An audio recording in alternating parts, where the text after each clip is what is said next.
Waju kelaparan.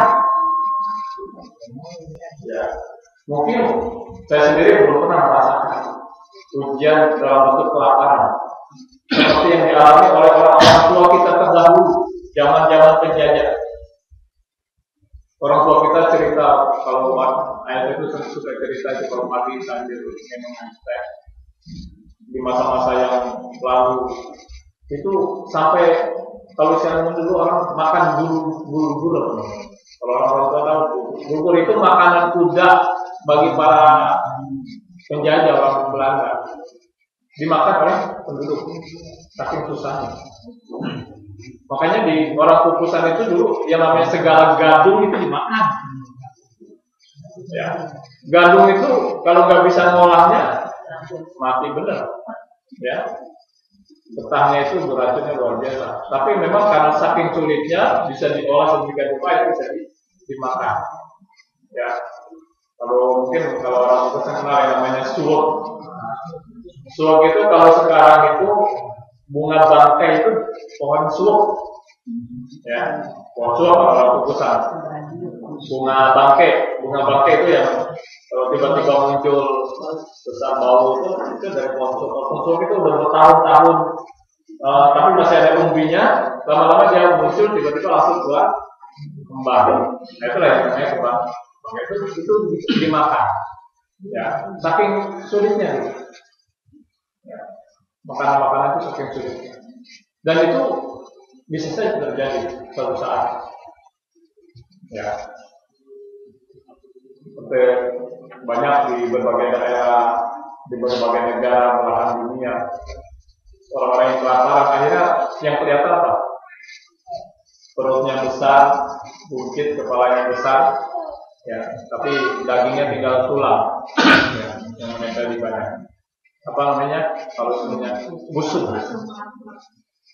Dan itu ada terjadi di kita. Dalam konteks orang-orang yang kekurangan apa namanya istilahnya? Gizi buruk ya. Nah, gizi buruk. Ternyata di Depok aja ada gizi buruk. Ya. Di berbagai belahan itu ada masih terjadi gizi buruk. Itu bisa saja terjadi. Ya, diuji dengan berbagai macam kelaparan. Walju, wanaksi minal amwal, ya, wanaksi minal amwal, kekurangan harta yang kita kumpulkan dengan susah payah, berangkat pagi pulang malam sampai larut malam, bertahun-tahun kita kumpulkan, tiba-tiba hilang dalam waktu sekejap. Itu juga merupakan ujian dari Allah Subhanahu wa Ta'ala. Ya, yang sering terjadi misalnya kendaraan kita boleh bela-belain kredit baru 2-3 bulan kredit dan empat orang. Ya. Kalau kita kurang tabah, ya, itu bisa membuat kita putus asa, frustasi dan lain sebagainya. Wanaksi minal amwal, waranfus, kekurangan jiwa. Orang-orang yang kita cintai dipanggil oleh Allah SWT. Itu ujian dari Allah yang memang itu tidak mudah, saya rasakan sendiri itu tidak mudah. Ya, tapi itulah ujian yang akan Allah berikan kepada kita suatu saat. Wasanarot, ya, kekurangan buah-buahan. Mungkin bagi warga kukusan tidak begitu pengaruh buah-buahan karena kita tidak terlalu mengandalkan buah-buahan. Tapi di daerah-daerah di mana mereka mengandalkan dari hasil pertanian, ya, padi yang ditanam yang sudah bagus tiba-tiba terendam air kemudian tidak bisa dipanen atau gagal panen atau diserang hama, itu merupakan satu ujian yang tidak ringan. Dan di ujung ayat disebutkan wabasyiris sabiri, berikanlah kabar gembira kepada orang-orang yang sabar. Siapa orang yang sabar? Alladzina idza asabathum musibah qalu inna lillahi wa inna ilaihi raji'un. Yaitu orang yang apabila mendapat musibah dia mengucapkan kalimat inna lillahi wa inna ilaihi raji'un. Sesungguhnya semuanya dengan Allah dan akan kembali kepada Allah. Ya, itu etikanya. Musibah apa saja. Kadang-kadang kita mah kalau kalimat innalillahi hanya dikaitkan dengan kematian. Kita dikabarin ada sahabat kita tabrakan masuk rumah sakit. Ketika kita ucapkan innalillahi wa inna ilaihi raji'un, komentar, belum mati. Lu doain supaya mati. Padahal kan bukan itu ya. Innalillahi wa inna ilaihi raji'un. Semuanya ada punya Allah dan akan kembali kepada Allah. Jadi semua itu. Ya, ibu-ibu buru-buru itu apa ya? Bahasa Indonesia. Tergesa-gesa berangkat menuju ke musala Al-Ukhwah untuk menghadiri kuliah subuh, tiba-tiba kepaduk. Kepaduk itu bahasa Indonesianya tersandung. Ya, tersandung. Etikanya kan kita ucapkan innalillahi wa inna ilaihi raji'un. Bukan wujud busnya. Atau ada lagi wujud buneng gitu kan. Ya. Nah, itu kebiasaan yang harus kita hilangkan. Jadi innalillahi wa inna ilaihi raji'un. Dengan menghadap punya Allah dan akan kembali kepada Allah. Jadi itu bahwa bencana atau musibah bisa merupakan ujian. Kalau menimpa orang-orang yang taat, orang-orang yang rajin melaksanakan amal soleh baik yang wajib maupun yang sunnah, kok masih juga mendapatkan musibah atau bencana. Nah, itulah ujian. Tapi bagi orang-orang yang melupakan perintah-perintah Allah, kadang-kadang melaksanakan larangannya, meninggalkan perintahnya, itu teguran. Ya, tadi harta benda kita hilang, ternyata tidak mau pernah mengeluarkan zakat yang patut atau kita, ini berarti teguran dari Allah SWT. Makanya kita harus mengeluarkan zakat yang patut. Dan kalau menjadi azab, nah kalau itu sudah melampaui batas dari apa yang sudah ditetapkan oleh Allah dan Rasulnya. Perintahnya nggak pernah dikerjakan, larangannya justru dikerjakan. Kalau sudah seperti itu, dia dapat musibah, itulah azab. Jadi siapa yang tahu? Kita sendiri yang tahu. Kalau dapat musibah itu, ini ujian, teguran, atau azab dari Allah Subhanahu wa Ta'ala. Tapi ingat, seperti yang saya katakan tadi, tidak selamanya musibah itu atau bencana itu merupakan sesuatu yang tidak menyenangkan. Bisa saja bencana atau musibah membawa nikmat. Bisa. Ya. Mungkin pernah saya ceritakan, saya punya keponakan itu, ya ketika di depan rumahnya ada pohon jambu, ya, dia naik. Tujuannya ingin diberikan kepada tetangga, punya anak satu. Yang badannya gede. Rupanya tuh dahan jambu tidak kuat menahan beban beratnya, jatuh. Nggak terlalu tinggi, sekitar 3 meteran. Tetap karena badannya gede, jatuh ya. Nggak lumayan juga. Akhirnya masuk ke rumah sakit. Sempat diopnam beberapa hari di rumah sakit. Lalu sempat juga besok di rumah sakit. Beberapa hari kemudian pulang. Alhamdulillah sudah pulang. Saya kembali silaturahim ke rumahnya. Ya, siang hari dia sedang masih bersantai dengan menggunakan kipas angin. Dia bilang apa? Mam, kenapa sih? Ini gara-gara jatuh dari pohon jambu, dia punya kipas angin bagus. Bisa geleng-geleng gitu. Kok bisa? Iya, dirawat di rumah sakit. Alhamdulillah ya, kalau keputusan itu kalau ada keluarganya yang sakit, apalagi sampai di opnam di rumah sakit, itu berkloter-kloter itu datang. Ya, kloter pertama, kloter kedua, kloter ketiga, ya sedikit-sedikit terliungan mereka pada mengumpulkan dana. Pokoknya dana yang terhimpun cukup banyak. Ya bayar rumah sakit masih ada sisanya, dibeliin kipas angin. Ya. Saya katakan kalau begitu besok harganya lagi. Kemudian saya beli motor. apakah sembuh?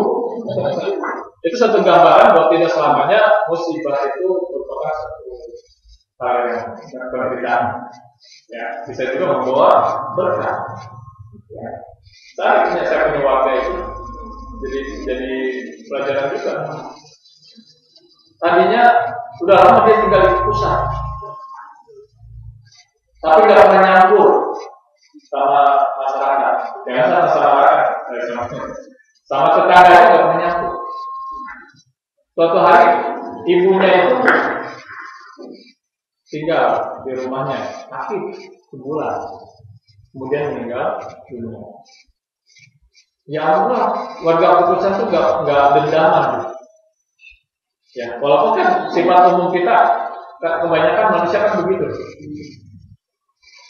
Ada tetangga kita undang hajatan, atau warga kita undang hajatan. Wah, ya Alhamdulillah nggak pernah datang. Kok kagak datang lagi? Iya bayar.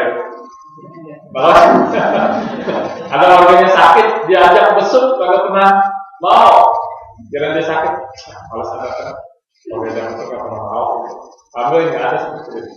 Jadi ketika ibunya meninggal, begitu tetangga menyiapkan tenda, menyiapkan segala sesuatunya, makan dia diberi makanan yang alhamdulillah itu berubah. Jadi sekarang begitu ada orang yang dapat musibah, dia datang, ya juga mau makanan kalau mereka. Nah, ini kan itu satu pelajaran teguran Allah Subhanahu wa Ta'ala. Jadi ya makanya di sinilah sifat orang mukmin itu yang digambarkan oleh Rasulullah SAW itu dalam satu hadis, ajaban diambil mukmin.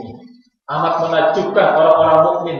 Kenapa? Semua hal yang dihadapi oleh orang mukmin, orang yang beriman itu baik.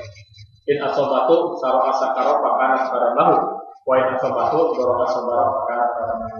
Jika dia mendapatkan kenikmatan, kelapangan, kedudukan, jabatan, berbagai macam karunia, dia bersyukur dan itu baik baginya.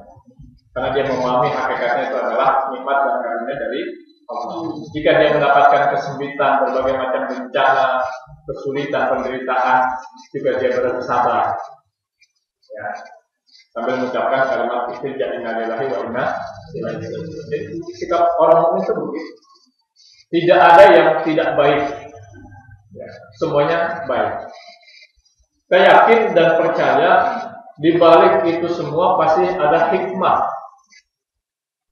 Ya, ada hikmah, ada manfaat, ada kegunaannya. Mungkin hikmah itu ada yang langsung bisa kita ketahui saat itu terjadi. Bisa juga ada yang beberapa saat kemudian, bahkan ada yang bertahun-tahun kemudian baru kita tahu, oh ini hikmahnya. Kenapa saya dulu gagal jadi caleg? Caleg malah jadi alat. Awalnya kan caleg itu calon legislatif. Kalau udah jadi alat, kalau nggak jadi kelelep. Oh ternyata ada hikmahnya. Nggak taunya beberapa tahun kemudian kita tahu semua alat itu masuk ke dalam bui. Mungkin kalau kita jadi, kita juga masuk ke dalam bui yang kita tahu. Jadi memang ada yang kita tahu saat itu, ada yang juga tidak tahu. Jangan pernah tahun berapa itu ada orang BJ Timur, ya dari salah satu golongan itu pernah cerita, warganya cerita pada saya. Dia bilang, itu dia kalau nggak jadi bisa gila. Kenapa? Sudah habis-habisan. Ya, bahkan rumah yang ditinggalin itu dijadikan apa sih kalau buat bangunan. Ya. Jadi kalau nggak jadi bisa gila. Saya bilang mendingan dia nggak jadi, dia gila. Kalau jadi gila-gilaan, lebih paham. Kalau jadi gila-gilaan, habis kita. Akhirnya nggak jadi. Tapi nggak gila, cuma stres doang. Ya, stres ada yang gila. Nah, musibah itu itulah pasti ada hikmah. Mungkin ada satu kisah seorang musafir yang melakukan satu perjalanan karena lelah, dia berteduh di bawah pohon beringin. Kita tahu pohon beringin itu sangat rindang, sangat lebat, sangat besar, tapi buahnya kecil-kecil. Kayak boni ya, lebih kecil dari boni. Ya.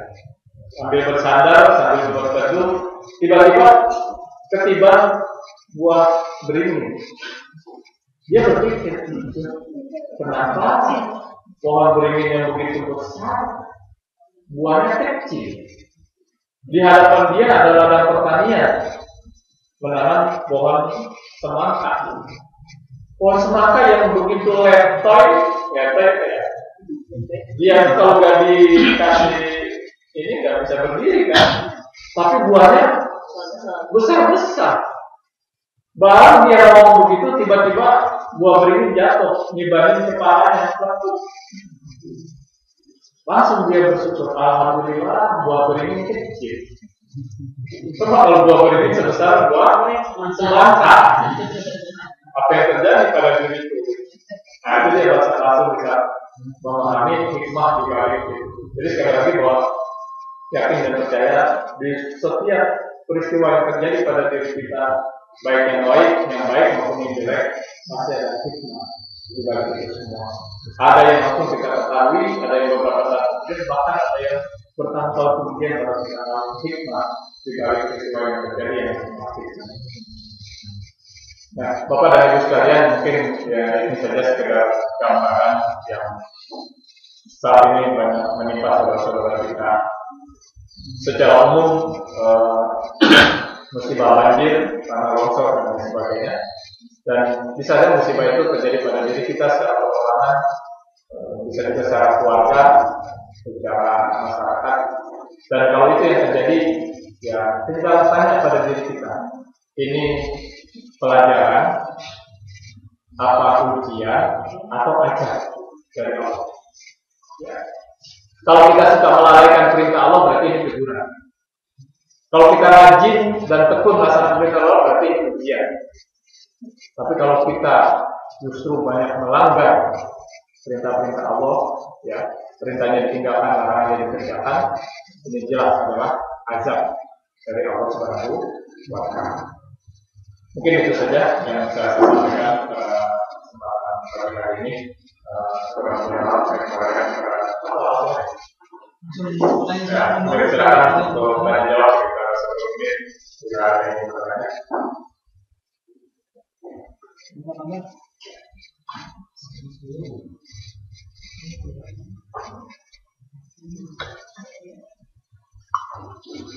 Ya, berarti sudah ada dua kemungkinan paham dan tidak paham. Buat tidak paham, mudah-mudahan tidak pas. Ya, karena memang saya juga orang yang sebagai pemas. Ya, demikian tidak ada hal berkenan. Kurangnya Allah berkata sebagai orang Assalamualaikum warahmatullahi wabarakatuh. Alhamdulillah kita telah mengikuti kajian kita. Mudah-mudahan kita bisa memberi hikmah dan pelajaran dan kita membuat kita siap